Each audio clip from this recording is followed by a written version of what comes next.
Biznesmeni, რომელიც ბიძინა ივანიშვილთან მჭიდრო კავშირებით პოზიციონირებდა, დღეს შაბათის ეთერის ანონსის ეთერში გასვლის შემდეგ ადასტურებს, რომ მისი ვაჟი დაკავებულია და სასამართლო მას გირაო შეუფარდა. შაბათის ეთერის მოპოვებული ექსკლუზიური ინფორმაციით, ჩხრეკა ბიზნესმენ ჩხაიძის საცხოვრებელ სახლში ჩატარდა. სამართალდამცველები ეძებდნენ იარაღს და დამატებით კიდევ რას ჯერ ვერ დავადგინეთ. შაბათის ეთერმა გამოარკვია, რომ ბიზნესმენის ვაჟი პოლიციამ იმ დროს დააკავა, როდესაც ის შეიარაღებული გადაადგილდებოდა. ბიზნესმენი ამბობს, რომ იარაღი მათ გაფორმებული ჰქონდათ, მაგრამ მის შვილს არ ჰქონდა იარაღით გადაადგილების უფლება და ეს მხოლოდ ერთი სახლიდან მეორეში იარაღის უკანონო გადატანა იყო.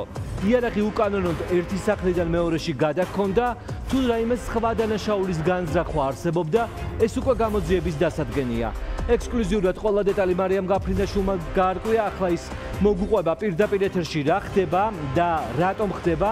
აქ არის ერთი მნიშვნელოვანი გარემოება, ბიზნესმენი ჩხაიძე ჯერ ბიძინა ივანიშვილთან მჭიდრო კავშირებით, შემდეგ ირაკლი ღარიბაშვილთან ნათლი მირონობით პოზიციონირებდა საზოგადოებაში, ამის შემდეგ ქართულ ოცნებასთან დაახლოებული პირები ყვებოდნენ, რომ სწორედ დაიძაბა უკიდურესად ურთიერთობა ბიზნესმენ ჩხაიძესა და ღარიბაშვილს შორის და მაშინ იმასაც კი ამბობდნენ, ეს რა თქმა უნდა გადაუმოწმებელი ინფორმაციაა, რომ ღარიბაშვილის პოსტიდან გაშვების შემდეგ ბატონმა ჩხაიძემ სუფრაც კი გაშალაო. მოკლედ, ახლა კრიმინალური ისტორიის და ბიზნესმენის სახლში ჩატარებული ჩხრეკის დეტალებს მარიამ გაფრინდაშვილი გვიყვება. მარიამ, ქართულ ოცნებასთან მჭიდროდ დაახლოებული ბიზნესმენის ვაჟის დაკავებასთან დაკავშირებით რისი გარკვევა შევძელით ამ დროის? ნუ და სხვა შორის მისი განცხადება, რომელიც ცოტა ხნის წინ გავრცელდა, ბატონი ზურა ჩხაიძე ამბობს, რომ დეზინფორმაციას ავრცელებენ ჟურნალისტებიო და მე რამდენიმე წუთის წინ ვესაუბრე ასევე პროკურატურას, სადაც დაგვიდასტურეს, რომ ზურა ჩხაიძის შვილი ნამდვილად არის დაკავებული რამდენიმე დღის წინ, გუშინ ნამდვილად გაიმართა სასამართლო პროცესი, როდესაც ბატონი ჩხაიძე ირაკლი კობახიძესთან იჯდა მთავრობის კანცელარიაში, სასამართლო მას შეუფარდა 50,000 ლარიანი გირაო და რამდენიმე წუთის წინ პროკურატურამ დაგვიდასტურა, რომ ეს გადაწყვეტილება გასაჩივრებულია სააპელაციო სასამართლოში. ზურაბ ჩხაიძე განცხადებაში წერს, რომ მისი ვაჟი ამ დრომდე პატიმრობაში იმყოფება, პატიმრობაში იმყოფება იმის გამო, რომ სასამართლომ შეუფარდა მას საპატიმრო გირაო, მაგრამ მას უნდა გადაეხადა გუშინ სამუშაო საათების დასრულებამდე თანხა. ხო,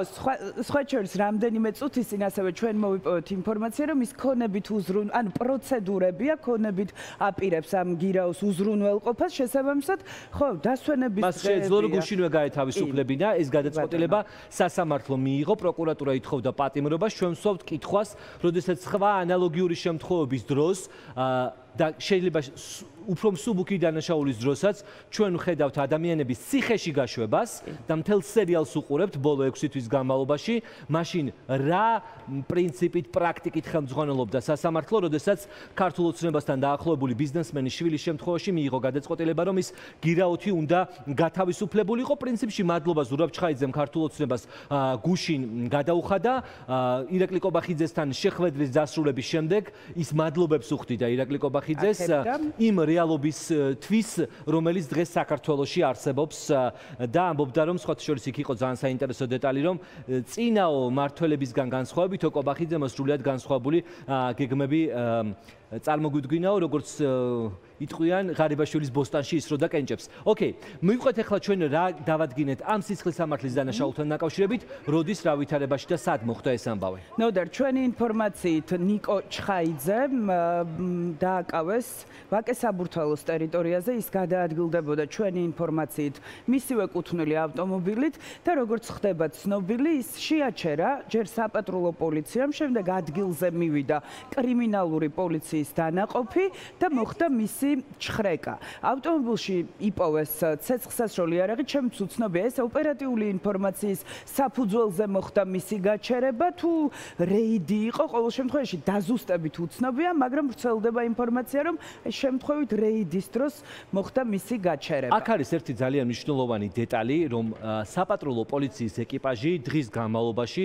ქვეყნის მასშტაბით შეიძლება აჩერებდეს ათასობით ავტომობილს, მაგრამ თუ არ არსებობს რაიმე ინფორმაცია ოპერატიული, ან ეჭვი მძღოლის მოქმედებებთან დაკავშირებით, კრიმინალურ პოლიციას იქ ჩხრეკისთვის არავინ არ იძახებს. კი ბატონო, ამიტომ ვამბობთ ჩვენ, რომ დაზუსტებით ჩემთვის უცნობია ეს იყო ოპერატიული ინფორმაციის საფუძველზე თუ შემთხვევით გააჩერა, მაგრამ შემთხვევით გაჩერებულ ადამიანს საპატრულო პოლიციას ჩხრეკის უფლება იქ არ ექნებოდა. ყოველ შემთხვევაში ეს დეტალები ჩვენთვის დაუდგენელია. ირმა ჭკადუა იცავს სხვათა შორის ბატონი ნიკო ჩხაიძის ინტერესებს, მაგრამ ის ჩვენ გვეუბნება, რომ არ იცავს, არადა დაზუსტებით შეიძლება ითქვას, რომ სასამართლოს ჩანაწერში ოქმი არსებობს, რომ ის ნამდვილად იცავს ნიკო ჩხაიძის ინტერესებს. მარიამ, ეს ისტორია არ დასრულებულა მხოლოდ გაჩერებით და გავლენიანი ბიზნესმენის შვილის ადგილზე ჩხრეკით.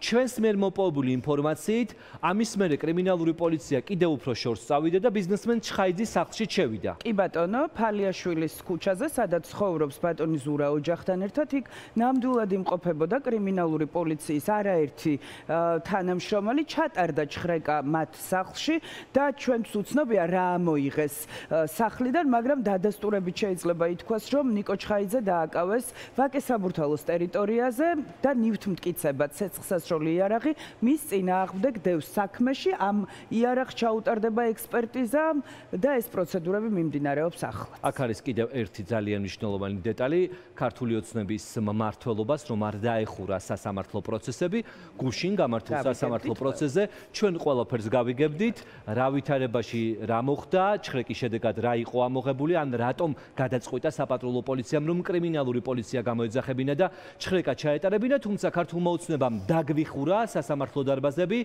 და შესაბამისად ამ ფაქტების შემდეგ ჩნდება მოსაზრება, რომ სწორედ ამის გამო დახურეს სასამართლო პროცესები, რომ ბევრი ასეთი ფაქტი თქვენამდე არ მოგვეტანათ. ჩვენ შევხვდით ბატონ ჩხაიძეს და მის მეუღლეს ქალბატონ ია მაკაცარიას და დაუსვით ყველა ის კითხვა, რომელიც მსგავსი შემთხვევების დროს ჩნდება.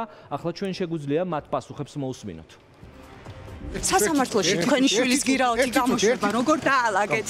როგორ დაალაგეთ თქვენი ერთი წამი პასუხობს, როგორ დაალაგეთ ეს საკითხი? იარაღის თანატარებდა ქალბატონო ია. ეს შურისძიება ქართული ოცნების თუ რა შეგიძლიათ მითხრათ? ქალბატონოია, არ გესმით?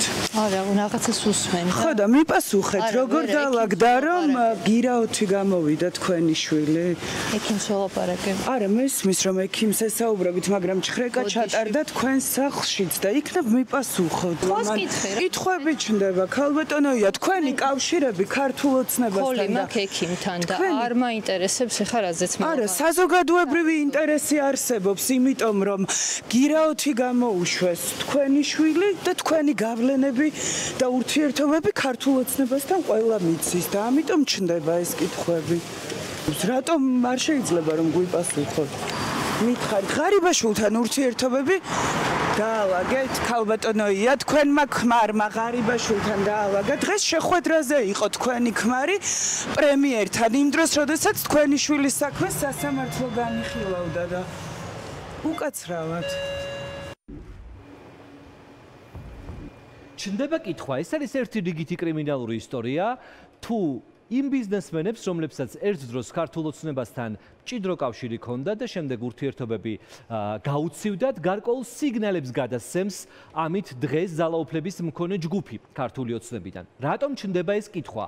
იმიტომ რომ ვრცელდებოდა თავიდან ინფორმაცია, რომ ეს იყო რეიდი, რომელიც ტარდებოდა და რეიდში მოყვა ბიზნესმენის ვაჟი. მაგრამ ჩვენ ვერ მოვიპოვეთ ვერანაირი მტკიცებულება ან რწმუნება იმის, რომ დაკავების დღეს შინაგან საქმეთა სამინისტრო თბილისში შუაგულში რაიმე სახის რეიდს ატარებდა. უფრო მეტიც ჩვენ კითხვები დავუსვით თბილისის საპატრულო პოლიციის შეფებს, ასე ვთქვათ, ასევე იმ რაიონის წარმომადგენელს, სადაც დააკავეს ზურა ჩხაიძის შვილი, მაგრამ საპატრულო პოლიციის თანამშრომლებმა ჩვენ პირდაპირ გითხრეს, რომ მიმდინა ბოლო ერთი კვირის განმავლობაში მსგავსი რეიდი ქალაქში და ვაკე-საბურთალოს რაიონში მათ შორის არ ჩატარებდა. ჩვენ გვახსოვს, როდესაც ტარდებოდა მსგავსი რეიდები, ეს იყო აქციების დროს, ადამიანებს ჩანთებს უჩხრეკდნენ მეტროპოლიტენიდან, როდესაც ამოდიოდნენ ისინი, ან სხვადასხვა საზოგადოებრივი თავშეყრის ადგილებში, ეგრეთ წოდებული გადამოწმების მიზნით ხდებოდა და ამის შესახებ სოციალურ ქსელში აფეთქებული იყო კადრებით. ამ ერთი კვირის განმავლობაში ჩვენ ასეთამ არ გვინახავს, ანუ ჩვენ ჟურნალისტებს ასეთი ამბავი არ გაგვიგია და არც ოფიციალური პირები, რომლებიც ჩავწერეთ, ჩვენ არ ადასტურებენ. არის კიდევ ერთი მნიშვნელოვანი დეტალი. როდესაც ხდება მსგავს კრიმინალური შემთხვევები, შინაგან საქმეთა სამინისტრო ავრცელებს ინფორმაციას. მოიღეს და რამდენი, მათ შორის რამდენი იარაღი იქნა ამოღებული და ასე შემდეგ. ყოველთვის საჯაროვდება ხოლმე ეს ინფორმაცია, ყოველ შემთხვევაში ამ დრომდე გელა გელაძის უწყებას ეს ინფორმაცია არ გაუსაჯაროებია, ანუ არ უთქვამს ბოლო ერთი კვირის, ან ორი კვირის განმავლობაში იყო თუ არა მსგავსი ეგრეთ წოდებული რეიდი დედაქალაქში. ნიკო ჩხაიძე, ზურა ჩხაიძის შვილი, საპატრულო პოლიციამ გააჩერა რეიდის დროსო. რეიდი გქონდათ ამ დღეებში? არანაირი. იარაღი ამოიღეთ ბატონო ვაშა. არ ვიცი, რა ფაქტზე მესაუბრები. რეიდი იყო ქალაქში ამ დღეებში. არანაირი გამიშურა ეწამი მეჩქარები. არ მახსოვს ფაქტი, გვარები არ მახსოვს. 3 დღის წინ მაგალითად რეიდი იყო ვაკესაბურთალოს ტერიტორიაზე? მსგავსი ამსმენი. არ გსმენიათ? ანუ პატრული აჩერებდა ეს ავტომობილებს და ამოწმებდა, ხო უნდა იცოდეთ წესით. და მე რა ვაჩერებდა? არ იყო რეიდი, თქო ამას არა, არ ვიცი, მსგავსი რამე პირველად.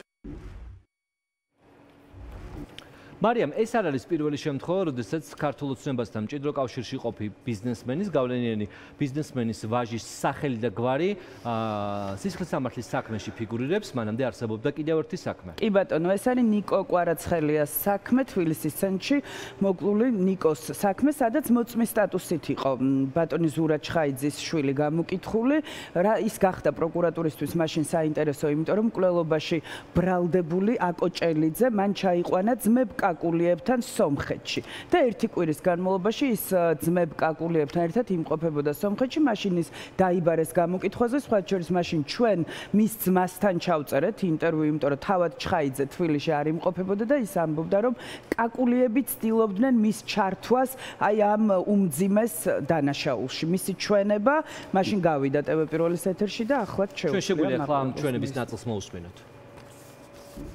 2021 წლის აგვისტოში ბუსა ჟვანიასთან ერთად მე უნდა წავსულიყავი სომხეთში.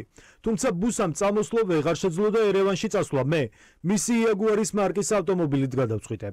ჩემთან ერთად წამოვიდა ჩემი ნაცნობი აკოჭელიძეც. როდესაც ერევანში ჩავედი, ძმებმა კაკულიებმა შემომთავაზეს მათთან დარჩენა. 6 დღის განმავლობაში მე ვცხოვრობდი მათთან. შემდეგ კი მე და ჭელიძე თბილისში დავბრუნდი.